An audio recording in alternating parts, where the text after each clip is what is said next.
From an engineering side, I guess, the guys I watched whilst I was growing up were Ross Brawn and Adrian Newey, these kind of guys who were designing Formula One cars and engineering them through the sort of the 90s and into the 2000s with Michael Schumacher and those kind of guys.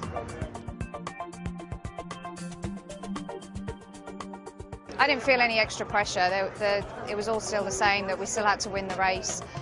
So for me, doing my job on the pit wall was still to keep focused. But what was going on in the background with all the other mechanics and engineers that didn't have their car running was that they pulled together, and we had maximum support from everybody on the team. It was a proper, true team effort this year, just for one car to get across the line. It was pretty special.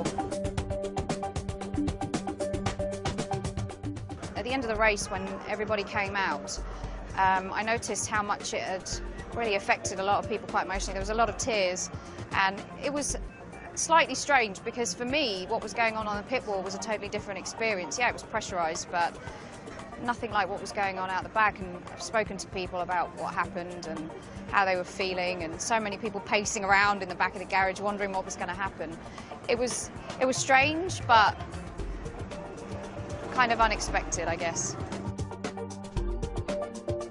It took me around about 45 minutes to get from the pit wall and back into the garage because there were so many people that just kept stopping me.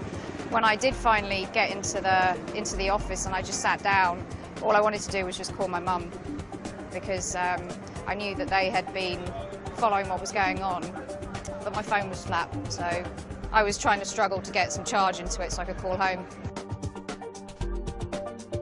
I didn't feel tired as such at that point, but by the time we'd had a couple of glasses of champagne, it was over. The Monday we drove back home to England. Guys from Audi Sport went back to Germany, and within probably 24 hours after writing the reports up, we were straight back to preparing for next year. It never stops. We're always developing, trying to get the package to be even more efficient and faster, really. And obviously there's next year to think about, and going into next year, it doesn't stop. It started pretty much for me, it was 3 days later I was testing again after the race.